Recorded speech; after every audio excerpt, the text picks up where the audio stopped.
Abra a tua Bíblia na segunda carta de Paulo a Timóteo. Seguimos em nossa série sobre as aflições da alma. 2 Timóteo, capítulo 3, vou ler do versículo 1 ao 5. Diz assim a palavra de Deus: Sabe, porém, isto: nos últimos dias sobrevirão tempos difíceis, pois os homens serão egoístas, avarentos, jactanciosos, arrogantes, blasfemadores, desobedientes aos pais, ingratos, irreverentes, desafeiçoados, implacáveis, caluniadores, sem domínio de si, cruéis, inimigos do bem, traidores, atrevidos, enfatuados, mais amigos dos prazeres que amigos de Deus, tendo forma de piedade, negando-lhe, entretanto, o poder. Foge também destes. Vamos falar com Deus. Pai amado, muito obrigado, porque tivemos mais uma vez aqui nessa manhã a chance de lermos um pequeno trecho das Sagradas Escrituras. Pai querido, nós agora clamamos pela iluminação do Espírito Santo. Precisamos entender. E para tanto, para isso, nós necessitamos, somos dependentes da ação do Espírito Santo em minha vida e na vida dos nossos irmãos, dos meus irmãos. Que o Senhor rompa a nossa surdez, rompa a nossa cegueira, que o Espírito Santo nos dê a compreensão necessária da tua palavra para que haja verdadeira mudança de vida. Em nome do Senhor Jesus. Amém.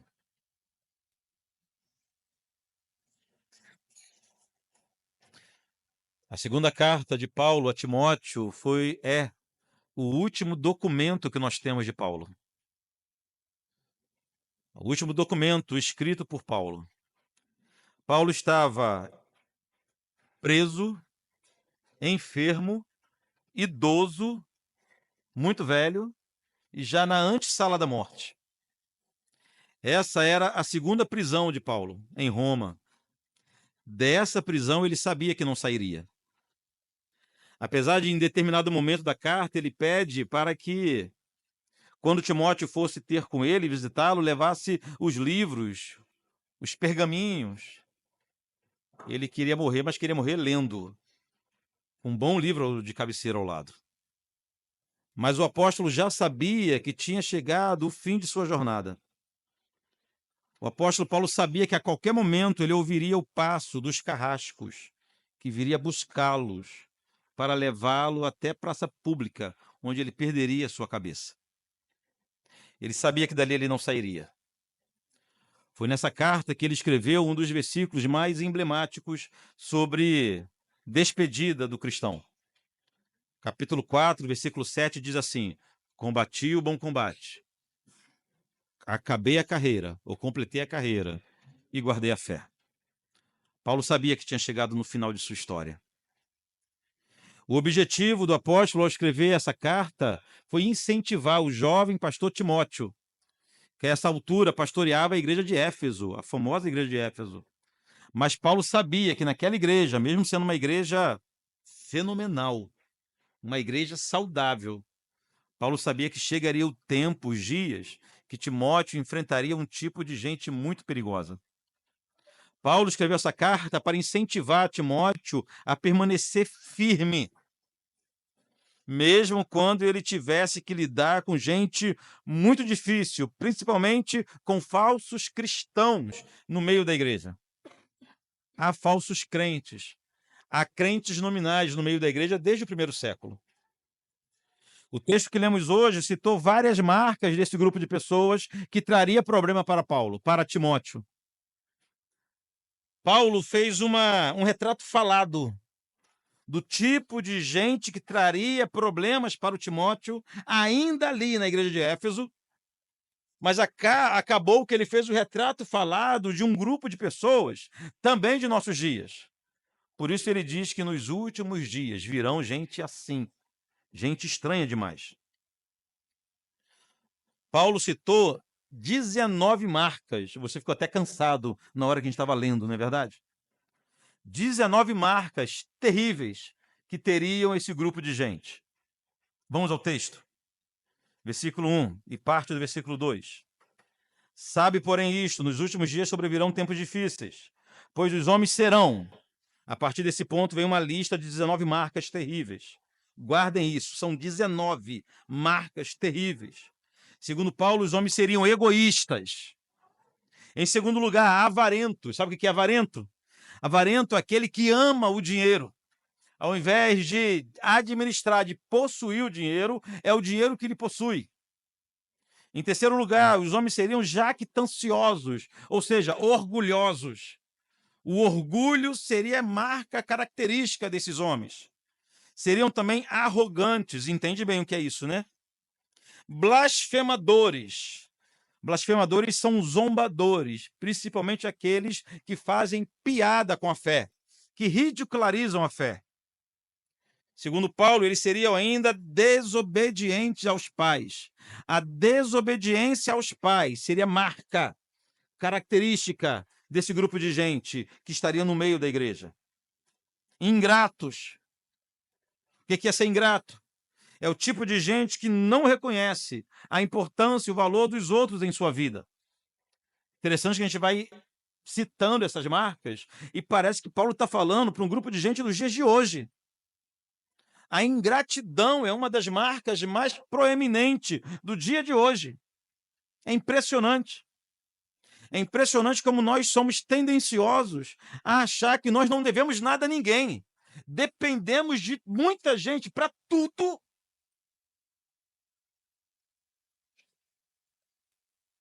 Não sei se você lembra, mas havia uma época da sua vida que se não lhe trocassem as fraldas, você ia morrer podre.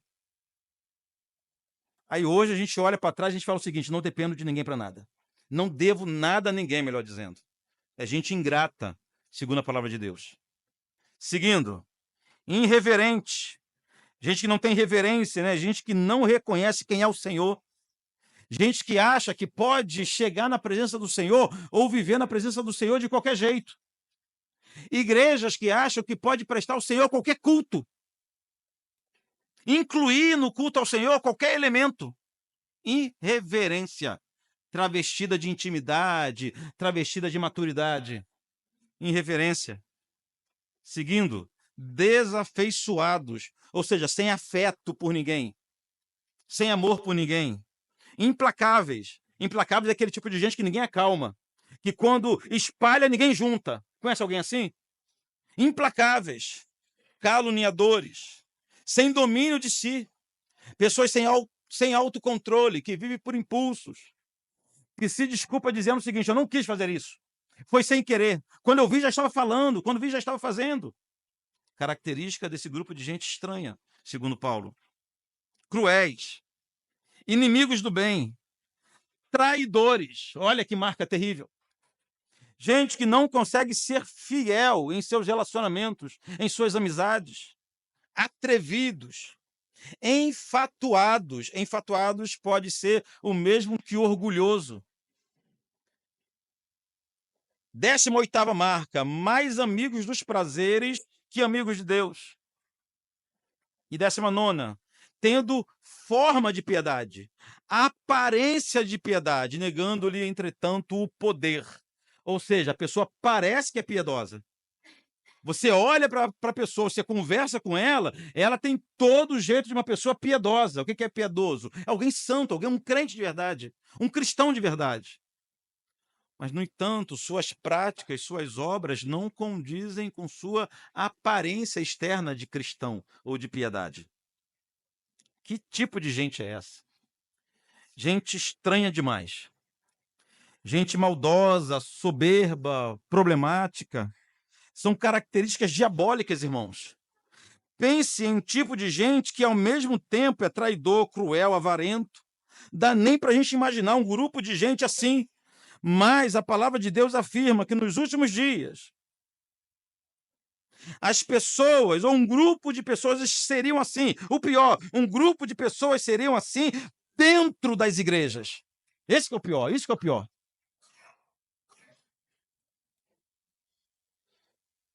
O texto de hoje faz uma exposição do estilo de vida dessas pessoas.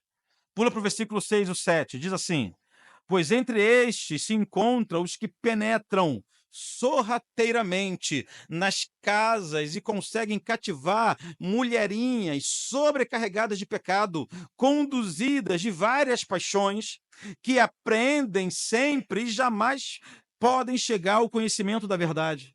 Vamos entender isso aqui. Segundo Paulo, esses homens teriam um estilo de vida que era um reflexo de suas marcas pecaminosas ou das marcas pecaminosas do seu caráter. Toda a avareza deles, toda a jactância, toda a arrogância, toda a soberba, toda a irreverência, toda a crueldade, enfim, todas as marcas pecaminosas deles são postas em práticas da forma como eles viviam em comunidade. Segundo a palavra, esses homens exerceriam uma espécie de ministério profano ou de ministério iníquo. Por exemplo, eles praticariam o ministério da visitação, foi o exemplo que Paulo deu. Esses homens entrariam em casas sorrateiramente. Eles exerceriam o ministério da visitação. Eles investiriam em relacionamento com os irmãos, em comunhão com os irmãos, mas sempre com o objetivo de lucrar, de ganhar alguma coisa. Andariam de casa em casa, na casa de irmãos da igreja, da comunidade, gente fraca na fé, para tirar algum proveito. É a palavra de Deus quem diz.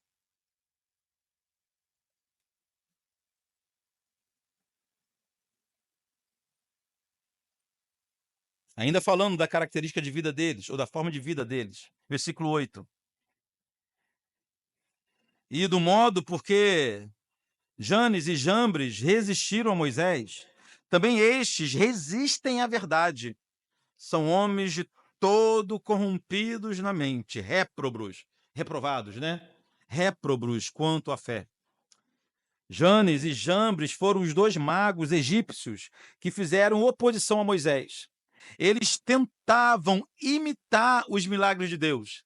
Então, segundo a palavra de Deus, nos últimos dias apareciam homens assim, que imitariam os servos de Deus, que fariam as mesmas práticas dos servos de Deus, mas com motivações pecaminosas, que imitariam os cristãos, mas com motivações pecaminosas. Tudo isso como resultado daquelas 19 marcas que nós vimos do versículo 2 ao versículo 5. Está me compreendendo bem? Homens cheios de características esquisitas e que exerciam no meio da igreja um ministério de iniquidade, fruto daquelas marcas estranhas que eles têm. Voltando então às 19 marcas. Todas essas marcas descritas dos versículos 2 ao 5 são pecaminosas. Todas essas marcas são obras da carne. Todas elas impulsionam um estilo de vida profana e condenável. Mas preste atenção, tem uma marca dessas que é superior a todas as outras. Das 19, uma se destaca. Uma dessas características, na verdade, é a matriz, é a mãe de todas as outras. Uma marca dessa lista é a fonte pela qual todas as outras marcas pecaminosas nascem. Todas essas marcas da lista são pecados de verdade, mas são pecados que fluem de um mesmo lugar. São pecados que são resultados de um pecado maior. Esse lugar, essa origem, essa fonte, essa matriz é a primeira marca descrita, o egoísmo. O egoísmo é a mãe de todos os pecados dessa lista aqui. O egoísmo é a fonte de todos os outros pecados descritos por Paulo nesse trecho da palavra de Deus. Olhe de novo, parte do versículo 1 ao versículo 2. Nos últimos dias sobrevirão tempos difíceis. Versículo 2. Pois os homens serão egoístas, em primeiro lugar. O egoísmo aqui, irmãos, é apontado como a primeira, a principal, a mais proeminente de todas as marcas listadas. O egoísmo aqui é eleito o pecado dos pecados. O egoísmo não é apontado aqui como um pecado mais grave que os outros, não é isso, mas é apontado como um grande pecado que dá origem aos outros pecados. Não precisamos de muito esforço para concluir que todas as outras 18 marcas descritas por Paulo são consequências diretas do egoísmo, da primeira marca. O escritor Lou Priolo, ele disse sobre o egoísmo o seguinte: o grande guarda-chuva sob o qual todas as outras características dos últimos dias estão é o egoísmo. O egoísmo, irmãos, é a fonte. É a fonte de grande parte de nossas aflições da alma, sem a gente perceber muitas vezes. Mas afinal, o que é egoísmo? Consegue conceituar? Eu não sei qual é o teu conceito de egoísmo. Nem fui consultar qual é o conceito do dicionário sobre egoísmo. Eu sei qual é o conceito bíblico de egoísmo. Na Bíblia, egoísmo é o mesmo que amor a si mesmo. Tanto é que em outra versão da Bíblia, a versão Almeida, revista e corrigida, esse versículo 2 está assim: eles serão amantes de si mesmos. É do jeito que está na Bíblia.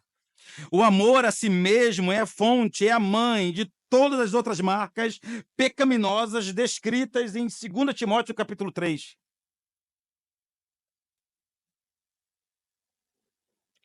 O egoísmo, queridos, ou o amor a si mesmo, põe em desordem todos os outros amores, todos os outros sentimentos, todas as outras práticas, todos os outros conceitos.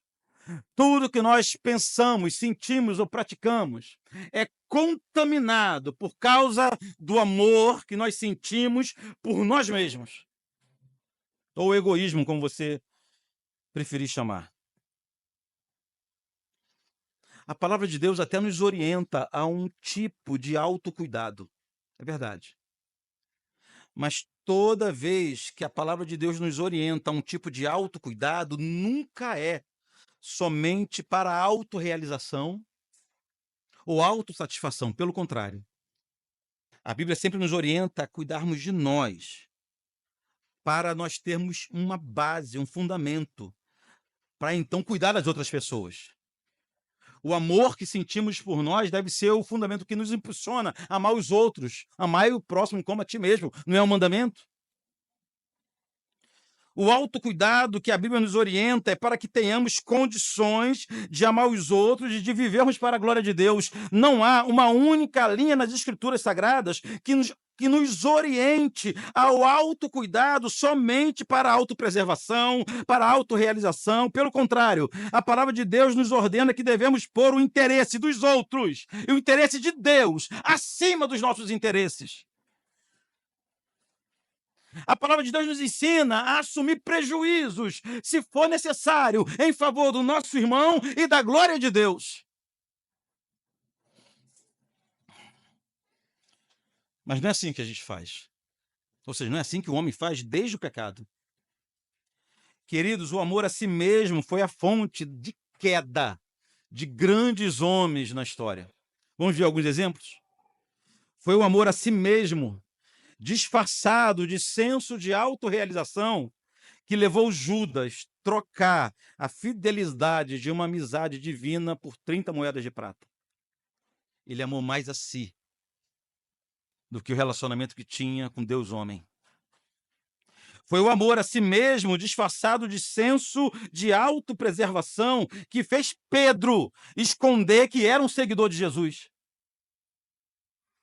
Pedro, quando pôs na balança assumir o prejuízo de ser um seguidor de Jesus e salvar a própria pele, ele escolheu salvar a própria pele. Foi o amor a si mesmo que levou o jovem rico a preferir as riquezas do que seguir a Jesus. Foi o amor a si mesmo que levou homens como Salomão, Davi, Abraão a cometerem pecados escandalosos. E por fim, foi o amor a si mesmo que moveu Adão e Eva a aceitarem a proposta do tentador. É sempre a mesma história. Põe na balança o que é melhor para mim e o que é para a glória de Deus. E nossas escolhas é sempre o que é melhor para a gente. Nossos pecados têm sempre a mesma fonte. Esse desejo de autorrealização. O amor a si mesmo, o egoísmo, o pensar só em si, foi a ruína de muitos homens e tem sido a ruína de muitas pessoas. O que faz o egoísmo ser tão maligno, irmãos? O que faz o egoísmo ser tão maligno é o fato dele ser o oposto, o extremo oposto do amor bíblico. São duas extremidades, são dois polos distintos. São dois entes que rivalizam entre si. Onde existe egoísmo, não existe amor e vice-versa. Enquanto o egoísmo nos leva a acumular recurso para o nosso uso, priorizando nossas necessidades, priorizando os nossos planos, o amor bíblico é marcado, é caracterizado, sobretudo, pela entrega, pelo dar, pelo se sacrificar. Ao contrário do egoísmo, o amor bíblico nos faz entregar tudo que nós temos, tudo que nós somos, à medida mais do que nós podemos. É o que o amor bíblico nos ensina. O egoísmo não. Por isso são dois entes, são duas forças lutando em nossos corações. O egoísmo e o amor, da forma que nós entendemos nas Escrituras. O amor bíblico nos leva a abrir mão do que é nosso. O amor bíblico nos ensina, inclusive, a abrir mão de direitos. Direitos. Em prol do nosso irmão, em prol do nome do Senhor e da glória de Deus. Vejamos alguns textos bíblicos que comprovam que amar é entregar. Que o oposto de egoísmo é amar, e amar é entregar. Ou seja, amor, amar e entregar são quase que sinônimos na Bíblia, andam sempre juntos. Olha o que diz a palavra de Deus. Eu vou ler para os irmãos, você pode só anotar. Efésios 5, Efésios 5, versículo 2. Diz assim, ó: andai em amor, como também Cristo nos amou e se entregou. Olha que maravilha. A prova do amor de Cristo não é algo subjetivo e nem teórico. Ele provou que nos amou como ele se entregou. Vou ler de novo. Andai em amor, como Cristo nos amou e se entregou a si mesmo por nós, como oferta e sacrifício a Deus em aroma suave. Efésios 5, 25. Maridos, amai vossa mulher, como também Cristo amou a igreja e a si mesmo se entregou por ela. Amar é entregar. João 3,16, o texto áureo, o texto bíblico da Bíblia. Porque Deus amou o mundo de tal maneira que deu. Olha o Deus Pai, provando que amor é dar, é entregar. Deus amou o mundo de tal maneira que deu o seu Filho unigênito para que todo aquele que nele crê não pereça, mas tenha vida eterna. Provérbios 25, 21 diz assim: se o que te aborrece tiver fome, dá-lhe pão para comer. Até então nós estamos falando de Deus e Cristo dando a quem eles amam. Mas aqui em Provérbios nós somos orientados, somos ordenados a entregar, a dar, inclusive a quem nos odeia. Olha que proposta. Vou ler de novo, Provérbios 25, 21. Se o que te aborrece tiver fome, dá-lhe pão para comer. Se tiver sede, dá-lhe água para beber. Não existe, irmãos, amor somente invisível, somente subjetivo, somente na área dos conceitos. Todo amor verdadeiro redunda em ações práticas, resulta em ações práticas. Todo amor verdadeiro. A pessoa pode chegar para você e falar: eu nunca demonstrei que te amo, não, mas eu te amo. Tá? É o amor. É tão fundo no coração.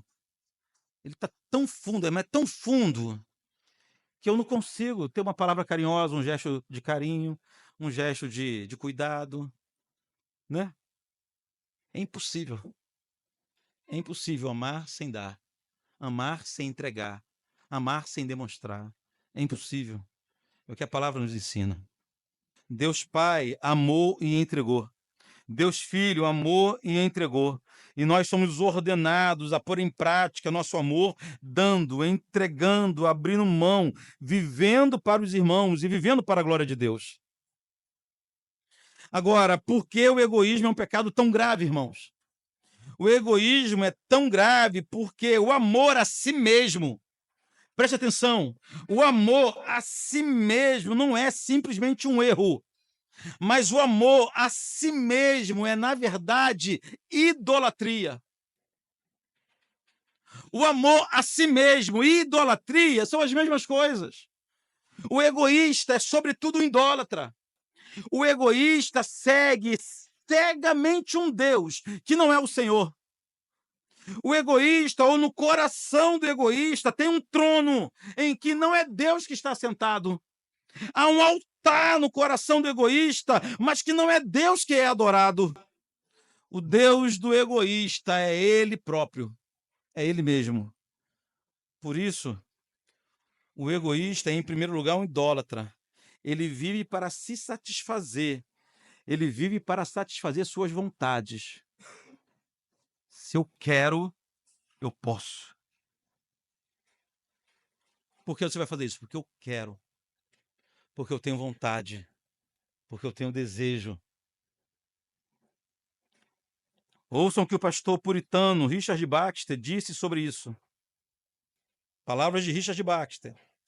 Já disse a vocês anteriormente que o egoísmo é o Deus dos homens. O egoísmo é o Deus dos homens ímpios, ou o maior ídolo do mundo.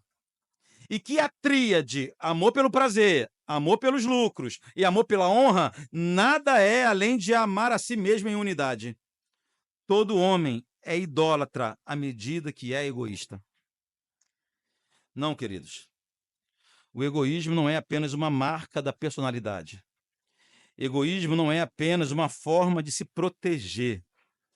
Egoísmo é um pecado grave, resultado de um coração idólatra, de gente que ama mais a si mesma do que qualquer outra coisa na vida.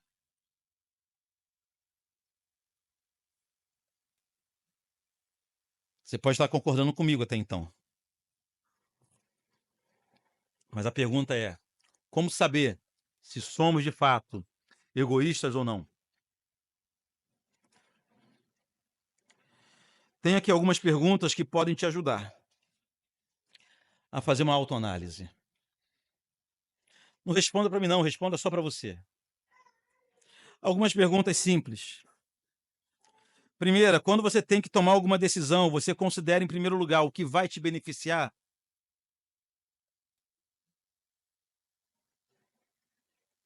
Você acredita que ter amigos gera muitos problemas?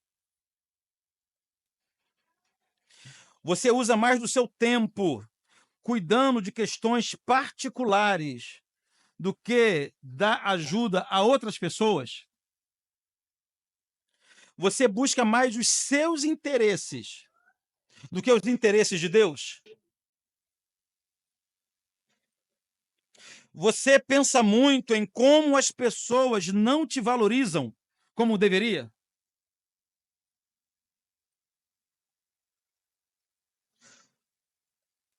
Você tem mais vontade de ser reconhecido ou de ser do que ser piedoso? Você tem dificuldade de se alegrar com o sucesso de um irmão? Você é uma pessoa menos generosa do que deveria? Você pensa em não ter filhos porque eles dão muito trabalho? Você pensa em morar sozinho para ter uma vida mais tranquila? Você tem medo de ser rejeitado? Você prefere não receber muitas visitas? Você tem dificuldade de confiar em novas amizades?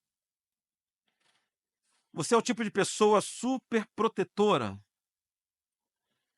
Você tem dificuldade com sua vida em comunidade? Você, ao tomar alguma decisão, você calcula primeiro qual será o tamanho do seu prejuízo?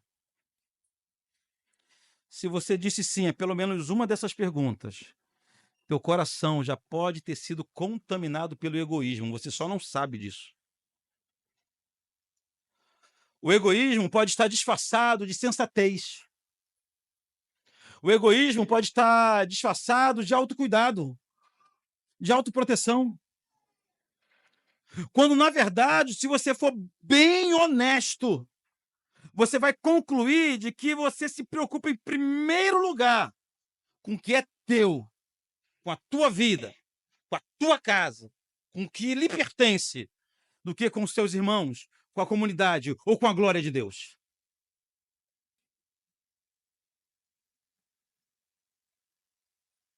Tem outras perguntas que poderia incluir aqui. Por exemplo, quando você vai escolher uma profissão, você pensa em como você vai glorificar mais a Deus ou como você vai ganhar mais dinheiro? Qual é o seu critério para escolher uma profissão? Quando você tem que escolher entre duas propostas de emprego, qual é o seu critério? O que trabalha mais e o que trabalha menos e ganha mais? Ou aquele que eu vou ter a chance de, além de trabalhar, me envolver com a obra de Deus, glorificar o nome do Senhor e cooperar para a expansão do reino de Deus? Nossas decisões são egoístas o tempo todo. Uns mais, outros menos.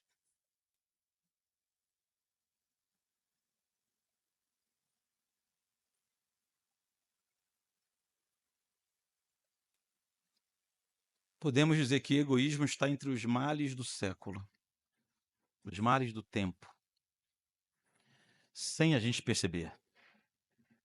Sem a gente perceber. Mas afinal, qual a relação do egoísmo com aflições da alma, né? Que o egoísmo já é um pecado, nós entendemos, mas qual a relação dele com uma alma adoentada, uma alma aflita? Já que nós estamos numa série chamada Aflições da Alma, ou Dores da Alma. Mas qual a relação do egoísmo com essas aflições? Queridos, podemos afirmar com convicção que grande parte de nossas aflições, grande parte de nossos sofrimentos são frutos direto do egoísmo. Ainda que nós não percebamos isso. Vou tentar explicar melhor. Já aprendemos que egoísmo é ao mesmo tempo a idolatria, onde nós somos os deuses, onde a nossa vontade é um Deus, em que nós trabalhamos, lutamos, nos esforçamos para satisfazer esse Deus, que é a nossa vontade, que somos nós, que é o nosso querer. Isso aqui nós já entendemos. O egoísmo nos faz gastar tudo o que temos, aplicar todo o nosso recurso, dedicar toda a nossa atenção, o melhor da nossa vida, o melhor de nossa saúde, na tentativa de nos tornarmos pessoas realizadas.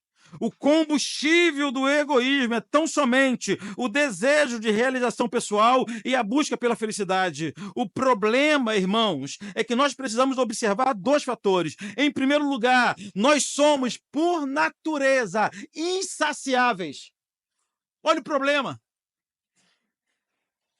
O teu coração egoísta faz você se mover diariamente no intuito de agradá-lo, porém, ele é insaciável. Isso é uma escravidão.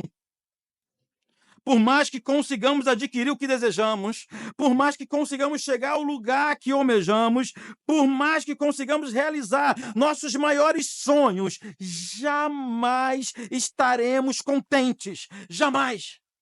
Nossa carne, nossos desejos, nossa vontade jamais se contentarão com o que nós adquirimos. Podemos comparar o coração egoísta, aquela sanguessuga de Provérbios 30:15. Provérbios 30:15 diz assim: a sanguessuga tem duas filhas, a saber, dá e dá. É o coração do egoísta, insatisfeito. Então perceba que a fonte de suas insatisfações, a fonte de seus descontentamento não são as questões do mundo, não é a dificuldade imposta, não é a dificuldade financeira. Não, a fonte do seu descontentamento é que você está lutando por uma satisfação que jamais irá alcançar. Jamais. Jamais. E em segundo lugar, além de sermos insaciáveis, nós somos incapazes de prover o que realmente precisamos. Isso porque sequer sabemos de fato o que é bom para nós. Nós somos cegos demais para perceber nossas verdadeiras necessidades. A Bíblia diz que nem orar, a gente sabe orar como convém. Nossas orações, nossos sonhos, nossos desejos, muitas vezes são grandes tolices.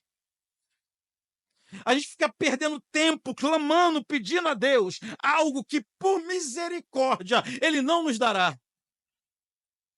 Há uma oração antiga dos puritanos que eles começam dizendo o seguinte: Senhor, muito obrigado pelas orações não respondidas. Quanta insanidade nós já pedimos a Deus. Quanta insensatez nós já falamos em nossas orações. Então, queridos, hoje é uma multidão de pessoas que caminham desapontadas, que vivem uma vida de frustração, descontentes com a própria história, com a própria vida, porque investiram tudo que tinham na autorrealização, porque abriram mão de tudo que tinham para alcançar seus objetivos pessoais, e mesmo aqueles que realizaram seus sonhos, mas o fizeram através de gestos egoístas, hoje percebem que não valeu a pena. Uns, em busca da felicidade, abandonam pai, mãe, irmão. Outros, em busca da felicidade, abandonam filhos. Alguns abrem mão de uma boa amizade para ser feliz. Outros, em busca da felicidade, abandonam uma vida com Deus, uma vida com a congregação, em busca de realização pessoal. Eu me lembro quando assistimos uma minissérie sobre a vida de uma cantora famosa, falecida já. O sonho dela era ser cantora e ela era uma cantora muita qualidade, né? E ela casou com um homem muito rico em São Paulo, mas o sonho dela, a realização dela era ser cantora. Então abandonava a família em casa, um filho pequeno em casa para correr atrás de seu sonho. O marido, como era muito rico, uma vez chegou onde ela fazia show e levou seu filho pequeno, para depois do show ter um tempo junto de família. Ela ignorou a família, ignorava a família. E o relato era isso mesmo, que a minissérie às vezes, né, pode exagerar, pode não ser tão fiel. Mas quem viveu com ela sabe que o relato era exatamente esse. O seu desejo por realização era maior do que o seu amor por sua própria família, por seu próprio filho. O final é uma vida desgraçada, triste, sozinha. Faleceu sozinha, indo passear para a região dos lagos, em um acidente de automóvel na ponte de Niterói. Uma vida triste. Fruto direto do egoísmo. Ah, pastor, eu não sou assim não. Nós somos. Podemos até ser em outra medida, mas nós somos assim.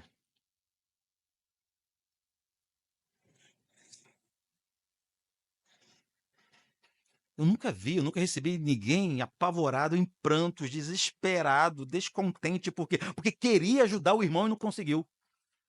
Você já encontrou alguém assim?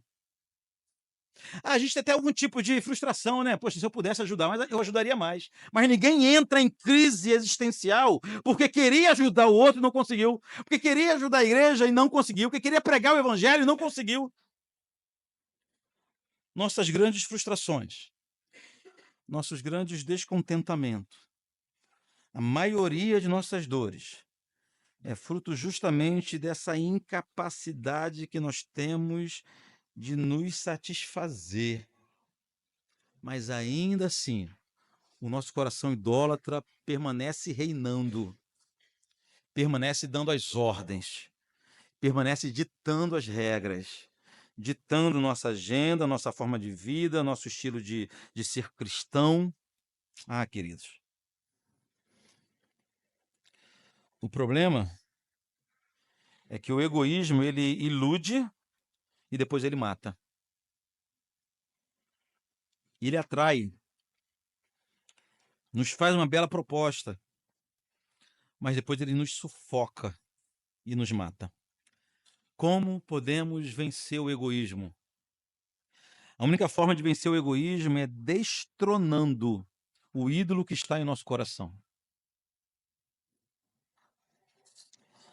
É arrancando esse falso Deus, esse ídolo do nosso coração e entronizando em nosso coração o verdadeiro rei, o rei dos reis.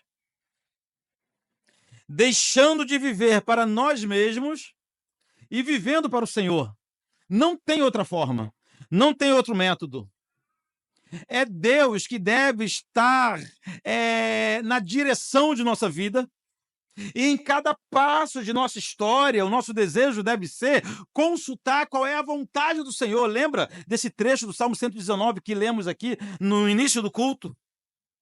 Que só há prazer, só há vitória, só há caminhada se nós seguirmos os decretos, os juízos, as prescrições, a palavra de Deus. É necessário, irmãos, urgentemente, que o verdadeiro rei esteja reinando em nossos corações, e não a nossa vontade, os nossos desejos, os nossos sonhos.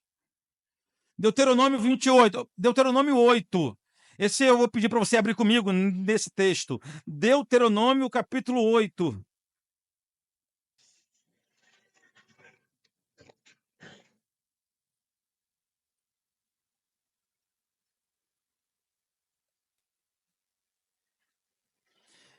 Deuteronômio capítulo 8.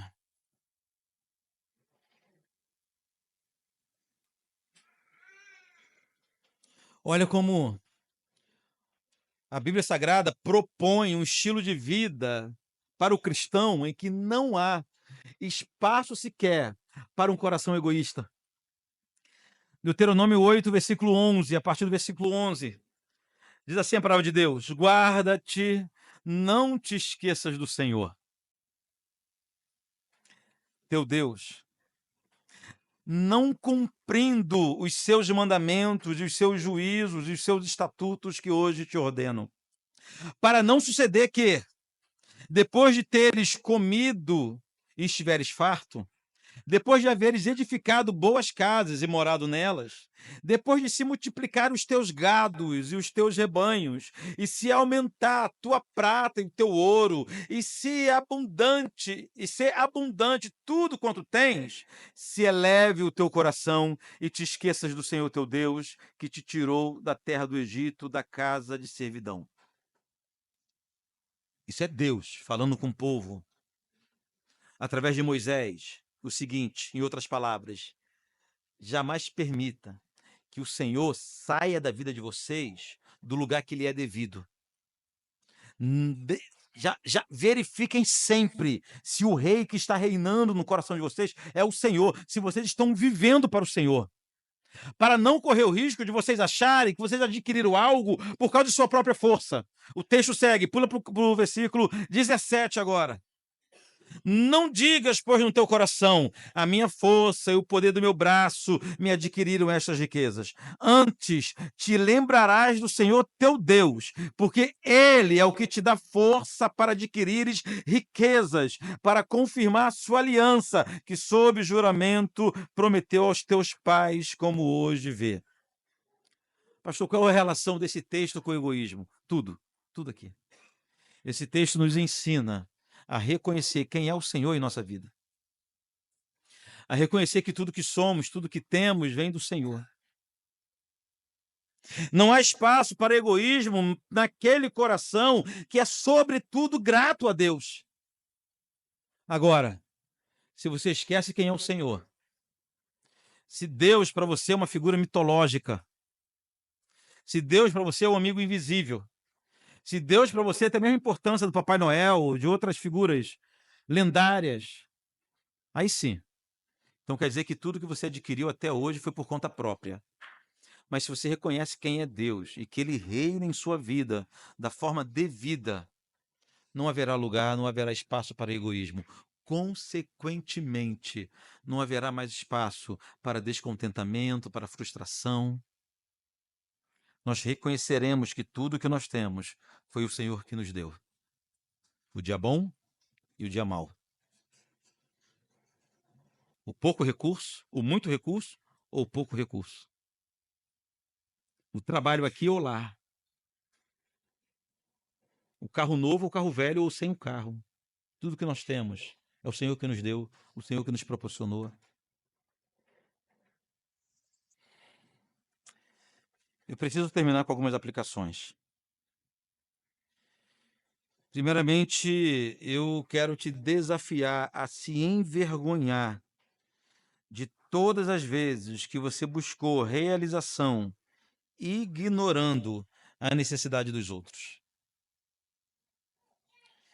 Eu quero te incentivar a se envergonhar de todos os seus atos que, na verdade, são fruto de corações egoístas.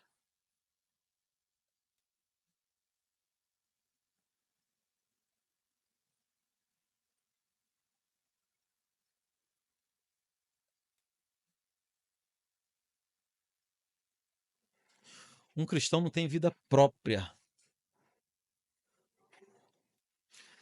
Tem um outro Deus, né, levantado nos últimos dias, que é o Deus da privacidade. Aí, por exemplo, o mundo diz que existe que o marido tem que respeitar a vida privada da mulher e vice-versa. A esposa tem que saber que seu marido tem a sua vida privada também, né? Tem os seus amigos pessoais. Tem um negócio esquisito, uma mentalidade estranha, em que dentro do casamento algumas esferas que são distintas, que são separadas. É inadmissível, não consigo mensurar aquela ideia de ter finança separada, distinta. O meu dinheiro e o teu dinheiro. Cara, só pode ter sido o diabo que inventou isso, não foi Deus. Muito menos ter uma vida privada dentro do casamento. Mas isso toma escala. E dentro da igreja, muitos de nós acreditam que há espaço para uma vida privada, e não há. É tudo, de todos. Nós pertencemos uns aos outros.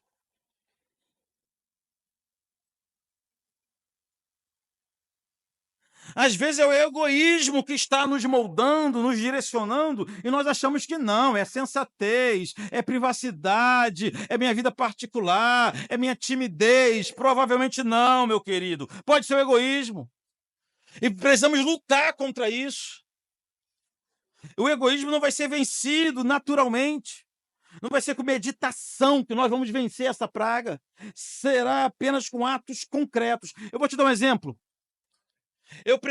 Quer ver? Eu prefiro, nem sempre eu consigo, mas eu prefiro fazer discipulado com novos membros na minha casa. Aí ele já chega conhecendo onde eu moro, onde é o meu apartamento, como é a minha vida no lar, como que é a minha família, como que são os meus filhos. A porta já fica aberta, já sabe qual é o endereço. Nem sempre é possível, mas eu prefiro assim. A pessoa chega já tendo acesso à nossa vida. Eu não tenho vida privada. Eu não tenho a minha vida pessoal e a minha vida com igreja. Não tenho. Ah, mas porque você é pastor. Não. Não é porque eu sou pastor. Porque eu sou cristão.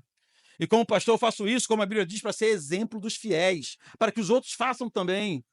Então, queridos, abra a tua vida. Abra a tua casa. Recebe o seu lar. Vença esse gigante. Que pode ser tão somente egoísmo. Envergonha-se de todas as vezes que você buscou realização pessoal também, ignorando a vontade de Deus. O que mais acontece? O que mais acontece? As pessoas correm atrás de se realizar profissionalmente ou em sua vida sentimental e ignora o Senhor. Só nos busca para um aconselhamento pastoral quando tudo desandou. Fala, filho, não era para você ter tomado essa decisão.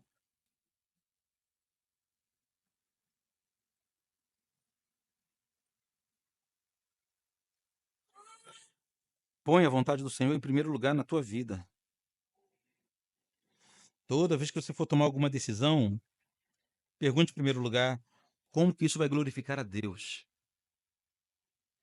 se isso vai me afastar do Senhor e da comunhão ou não. O nome de Deus vai ser mais glorificado ou menos. Interessa-se, em primeiro lugar, pela vontade de Deus. Terceira aplicação, confesse esse teu pecado ao Senhor. Tira um tempo para confessar, Senhor, eu tenho sido egoísta. Eu achei que era outra coisa. Eu achei que o nome era outro, mas não é egoísmo. Meu coração é egoísta, eu penso em mim em primeiro lugar, eu penso nos meus em primeiro lugar, eu calculo se terei prejuízo ou não, eu calculo quanto eu vou ganhar e quanto eu vou perder. Eu tenho sido extremamente egoísta. Confesse ao Senhor esse seu pecado. Em quarto lugar, olhe para a cruz de Cristo. Olhe e veja na cruz de Cristo o Deus que abriu mão de sua glória. Veja que maravilha é essa. A Bíblia diz que Jesus estava perfeito em sua glória. Não lhe faltava nada. Mas ele abriu mão de sua glória, abriu mão de estar na presença do Pai para pisar nesse chão podre da humanidade. Por causa dele? Não. Por causa do Pai? Não. Por causa dos anjos? Não. Por causa de mim e de você. Na cruz, nós entendemos o verdadeiro significado de amor. O verdadeiro significado daquilo que é oposto ao egoísmo. Quer aprender o que não é egoísmo? Olhe para a cruz. Como se entrega. Como tem amor por se entregar. Se alegra em se entregar pelos irmãos. E por fim, clame ao Espírito Santo em oração por uma mudança radical em sua vida. Como todas as marcas da alma, o egoísmo também é um mal que nós não vencemos com força de vontade. Você pode estar concordando com tudo que eu estou falando aqui hoje e sair daqui resoluto em mudar de vida e ainda assim não conseguir, porque não depende de você. Depende da sua consciência em buscar força em Deus, se arrepender diante do Senhor e clamando pela graça de Deus por transformação no teu coração. O Espírito Santo ele pode te transformar, pode me transformar, ainda hoje, se ele quiser. Vamos falar com Deus? Pessoal do louvor, por favor. Pai querido, nós, em primeiro lugar, queremos confessar nossos pecados. Pecado que nós chamávamos por outro nome, mas hoje nós temos a compreensão de que nada mais é do que o puro e simples egoísmo. O amor que nós sentimos por nós mesmos é vergonhoso, Pai. É vergonhoso. Essa nossa mania de defender só o que é nosso, de correr atrás só do que é nosso, só do que nos pertence, de abrir mão de pessoas, de coisas, de relacionamentos, de comunhão, em prol de uma autorrealização somente, Pai, que até hoje nós enxergávamos de outra forma. Nós achávamos que nós éramos apenas visionários, desbravadores. Ah, Senhor. Mas tem sido o desejo de autorrealização que tem nos movido na maioria de nossos atos. Então, esse desejo tem sido fruto da maioria de nossos pecados. Quantos aqui entre nós têm uma vida de frustração porque não conseguiram se realizar? Quantos entre nós têm uma vida de tristeza porque olha para a própria história e não vê um ponto de satisfação, não alcançou os objetivos traçados, não está onde desejava estar nesse momento? Ah, Senhor, toda essa tristeza apenas esconde o egoísmo que há em nós. Destrona esse ídolo do nosso coração e venha reinar soberanamente em nossas vidas. Que a nossa vida esteja completamente rendida ao Senhor e ao teu querer e à tua vontade. Conduza-nos, dar-nos força, dar-nos graça para romper, para arrancar de nossa vida tudo aquilo que é fruto do amor próprio, do amor a si mesmo. Que consigamos de fato viver para o Senhor, viver para a tua igreja, entregando, dando, assumindo compromissos,